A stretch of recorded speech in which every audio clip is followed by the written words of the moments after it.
எல்லோருக்கும் வணக்கம். இன்னைக்கு பெட் டைம் ஸ்டோரிஸில் நம்ம பார்க்கக்கூடிய subject what is most sweetest and most bitter. எது மிக இனிப்பானது, எது மிக கசப்பானது. டைரக்டாக ஒரு கதைக்கு போயிடாமல் ஒரு சத்சங்க அதை நடத்தக்கூடிய ஒரு குரு, அவருக்கு திருமண வயசில் ஒரு மகள் இருக்கா. பார்க்க கொஞ்சம் ரொம்ப லட்சணமாக இருப்பாங்க. அதனால் அந்த ஊரில் இருக்க நிறைய வாலிபர்களுக்கு அவங்கள கல்யாணம் பண்ணிக்கிட்டால் நல்லா இருக்கும்னு சொல்லிட்டு டெய்லி ஒரு 2-3 பேராவது வந்து பொண்ணு கேட்குறாங்க. எனக்கு திருமணம் பண்ணுவீங்க, எனக்கு திருமணம் பண்ணுவீங்கன்னு அந்த குருக்கிட்ட வந்து பேசுகிறாங்க. அப்போ குருக்கு வந்து நிறைய ஆப்ஷன்ஸ் இருக்கிறதுனால யாருக்கு கொடுக்கணும்னு ஒரு குழப்பம் இருக்கிறதுனால நம்ம ஒரு சுயம்பரம் வச்சிடலாம் அப்படின்னு முடிவு பண்ணுறாரு. அப்போது எல்லா இளைஞர்களும் ஊரில் இருக்கவங்கெல்லாம் வராங்க. அப்போ இளைஞர்கள்கிட்ட என்ன சொல்கிறாருன்னா, 2 கேள்வி கேட்பேன். முதல் கேள்வி இன்னைக்கு கேட்பேன், நாளைக்கு நீங்கள் அதோட பதிலோட வரணும்.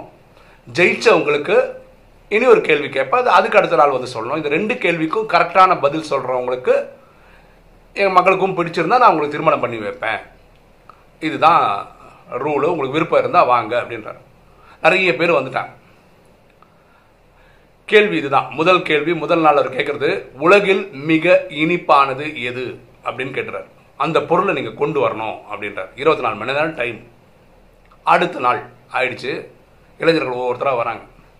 ஒருத்தர் தேன் எடுத்துகிட்டு வர்றார். தேன் இனிப்பானது இல்லை, அது காட்டுறதுக்கு தேன் எடுத்துகிட்டு வர்றார். இனி ஒருத்தர் கரும்பு எடுத்துகிட்டு வர்றார். ஒருத்தர் வந்து நாட்டு சக்கரை எடுத்துகிட்டு வர்றார். ஒருத்தர் வந்து வெள்ளை சக்கரை எடுத்துகிட்டு. இப்படி ஒருத்தர் அவங்கவுங்களுக்கு எது இனிப்புன்னு தோணுச்சோ அதெல்லாம் எடுத்துகிட்டு வந்தாங்க. இதில் ரொம்ப ஆச்சரியம் என்னென்னா, இவரோட ஒரு ஸ்டூடெண்ட்டு கூட வந்து நிற்கிறார் அது லைனில். என்னப்பா நீ இங்கேன்னார். இல்லை, எனக்கும் உங்கள் மகள்லாம் ரொம்ப விருப்பம், அவங்கள திருமணம் பண்ணணும்னு ஆசை இருக்குது, அதனால் நான் வந்திருக்கேன். என் கை வீசிட்டு வந்திருக்கியா அப்படின்னு. இல்லை நானும் இனிப்பான ஒரு பொருள் எடுத்துகிட்டு வந்திருக்கேன். அப்போ கொண்டு வந்து காட்டு அப்படின்றார். ஒரு மரப்பெட்டி இருக்குது. அந்த மரப்பெட்டி ஓப்பன் பண்ணி பார்த்தா அதில் ஒரு நாக்கு இருக்குது.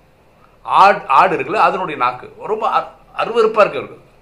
என்னப்பா இனிப்பானன்னு சொன்னால் இதை தூக்கின்னு வந்திருக்கேன் அப்படின்னு. அப்போ அந்த பையன் விளக்கம் கொடுக்குறான். ஐயா, மனித நாக்கு தான் நான் கொண்டு வரணும், அது எனக்கு கிடைக்காதுன்றதுனால இந்த ஆட்டு நாக்கை சிம்பாலிக்காக கொண்டு வந்திருக்கேன். இந்த நாக்கு என்ன பண்ணோன்னா, துக்கத்தில் இருக்காங்க இல்லையா, சோகத்தில் இருக்காங்க இல்லையா, பேசுகிற இனிமையான வார்த்தையில் அவங்க சந்தோஷமாக்கி விட்டுறாங்க. நோயாளியாக இருப்பான், அவனுக்கு வந்து பேச்சு கொடுத்து அவனை வந்து குணமுள்ளவனா ஆரோக்கியமானவனா மாற்ற முடியுது. இது நாக்குனால முடிகிற ஒரு மேஜிக் அது. ஸோ இனிப்பான விஷயங்களை சொல்ல வைக்க முடியும். ஒருத்தரை சந்தோஷப்படுத்துகிற மாதிரி வார்த்தைகள் பேச முடியுறது நாக்கால தான். ஸோ இனிப்பானதுன்னு எனக்கு தோன்றது வந்து நாக்காக தான் இருக்க முடியும். அப்புறம் நீங்கள் தீர்மானம் பண்ணுங்க எது கரெக்டுன்னு அந்த சிஷ்யன் வந்து ரொம்ப பவ்யமாக சொல்கிறான். குருக்கு இந்த ஆன்சர் ரொம்ப பிடிச்சி போனதுனால, தம்பி நீ செலக்டட் அப்படின்னு சொல்கிறார். அப்போ இந்த சிஷ்யன் கேட்குறான், குருவே நான் அடுத்த நாள் கேள்வி என்னன்னு சொன்னீங்கன்னா அதுக்கேற்ற மாதிரி தயாரெடுப்போட வருவேன். அப்போது குரு சொல்கிறாரு, உலகில் மிக கசப்பான பொருள் என்ன, அது நீங்கள் நான் அடுத்த நாள் கொண்டு வரணும். பாக்கி சிலரும் தேர்ந்தெடுக்கிறாங்க. அவங்க சொன்ன ஆன்சர் இவருக்கு பிடிச்சிருக்கு, அவங்களையும் போயிட்டு வர சொல்கிறாரு. அடுத்த நாள் இதில் ஃபில்டர் ஆகி கொஞ்சம் பேர் மட்டும் வராங்க. அதில் ஒருத்தர் கசப்பான பொருள்னு சொல்கிறதுக்காக ஒருத்தர் பாவக்காய் எடுத்துன்னு வராரு. ஒருத்தர் இந்த வேப்ப மரத்தோடைய அந்த காய் இருக்குல்ல, அது ரொம்ப கசப்பாக இருக்கும்ல, அது எடுத்துகிட்டு வராரு. இப்படி கசப்பான சில பொருட்களை கொஞ்சம் பேர் எடுத்துகிட்டு வராங்க. அப்போ குரு பார்க்குறாரு, நம்ம சிஷியன் எங்கே காணும்னு பார்த்தா சிஷியன் பின்னாடியே இருக்கான். இன்றைக்கி என்னப்பா எடுத்துகிட்டு வந்திருக்கேன், மரப்பட்டி எடுத்துகிட்டு வந்திருக்கேன். மரப்பட்டி ஓப்பன் பண்ணி பார்த்தா அதே ஆடுனுடைய நாக்கை காட்டுறான். அந்த குருக்கு ரொம்ப கோவம் வந்துச்சு. என்னடா நேற்று இனிப்புன்றதுக்கு இது கொண்டு வந்தால் ஓகே, அது லாஜிக்காக புரிஞ்சிச்சு, நீ எக்ஸ்பிளைன் பண்ண புரிஞ்சிச்சு, கசப்பானதுக்கு நாக்கே கொண்டு வரியேன். அப்போ குரு அந்த சிஷ்யன் சொல்கிறான், இல்லை குருவே, ரொம்ப சந்தோஷமாக போகிற ஒரு உறவில், ஒரு ரிலேஷன்ஷிப்பில் கசப்பான வார்த்தைகளை பேசினா அந்த உறவே உடைச்சிட முடியும். அது நாக்கால பண்ண முடியும். இது கசப்பான விஷயம் இல்லையா. ஒருத்தர் ஆரோக்கியமாக இருப்பான், அவங்க கூட பேசக்கூடாத பேசி அவன் மனசை காயப்படுத்தி அவனை மனநோயாளியாக மாற்ற முடியும். இது கசப்பான விஷயம் தானே, இது நாக்கால பண்ண முடியும்ல. அதனால என்னை பொறுத்த வரைக்கும் நாக்கு தான் மிக கசப்பானது கூட அப்படின்னு நான் புரிஞ்சுக்கிறேன். ஐயா, இது சரியா தப்பான்னு நீங்கள் தான் முடிவு பண்ணணும். அப்போ குரு யோசிக்கிறார், ரைட்டு, இந்த ஆன்சரும் கரெக்டு தான். அவன் மக்களை வர வைக்கிறாரு. 2 ஆன்சர் சொல்லியிருக்காங்க. எனக்கு இந்த பையன் ஓகே தான், உனக்கு ஓகேவாமான்றாங்க. அந்த பொண்ணு சொல்ல எனக்கு இவர் ஓகே தான். அப்புறம் அவரை திருமணம் பண்ணி வைக்கிறாங்க. அவள் புரிஞ்சுங்களேன், நம்ம நாக்கை பயன்படுத்துவோம், எது வேணா பேசலான்றது கிடையாது. இந்த ராஜயோகத்திலே பரமாத்மா சொல்லி கொடுக்குறதுன்னா எண்ணம் சொல் செயல் மூலமா நம்ம யாரையும் காயப்படுத்தக்கூடாது. நமக்கு அந்த அதிகாரம் கிடையாது. நம்ம நாக்கிலிருந்து வர வார்த்தைகள் அடுத்தவங்கள சந்தோஷப்படுத்துற மாதிரி, கம்ஃபர்ட் கொடுக்குற மாதிரி வார்த்தைகள் தான் வரணும். அந்த நாக்கு சந்தோஷமான வார்த்தைகளை பேசணும்னா எண்ணங்கள்ல நம்ம சுத்தமா இருக்கணும், தூய்மையா இருக்கணும். உலகத்தில் இருக்கிற 800 கோடி பேரும் ஆத்மாபடி என் சகோதரன் அப்படின்ற எண்ணம் பாவனை இருந்தால் ஒழிய அன்பு வரவே வராது.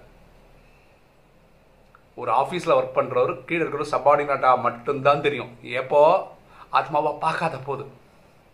ஒரு ரிலேஷன்ஷிப்ல இவங்களை பிடிக்கும், ஒருத்தனை பிடிக்காது போற காரணம் என்ன? அவங்க ஆத்மா லாங்குவேஜில் பார்க்கறது கிடையாது. ஏதோ பிறந்துட்டா வளர்ந்துட்டா அப்படி பார்க்குறாங்க. சரியா? அப்போ இனிமேலும் இனிமையாக இருக்க வைக்கிறது நாக்கு தான். ஸோ நம்ம எண்ணத்திலே கரெக்ட் பண்ணிட்டோம்னா சொல் கரெக்டாக இருக்கும்.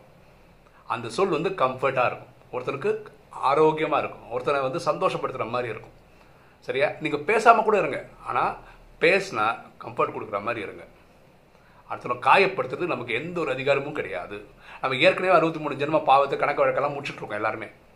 அதுக்கிடையில் புதுசாக ஒருத்தரை காயப்படுத்தி சொற்களால் சொல்லி கஷ்டப்படுத்தி அது பண்ணுறது அவ்வளோ சரியாக இருக்காது. அது கரெக்டும் கிடையாது. ஏன்னா நம்மளை யாராவது காயப்படுத்த நமக்கு எவ்வளோ வருத்தமாக இருக்கு, அதே தானே அவங்களுக்கும். சரியா? அதனால் ரொம்ப இனிமையான பொருளும் இந்த நாக்கு தான், ரொம்ப கசப்பான பொருளும் இந்த நாக்கு தான்.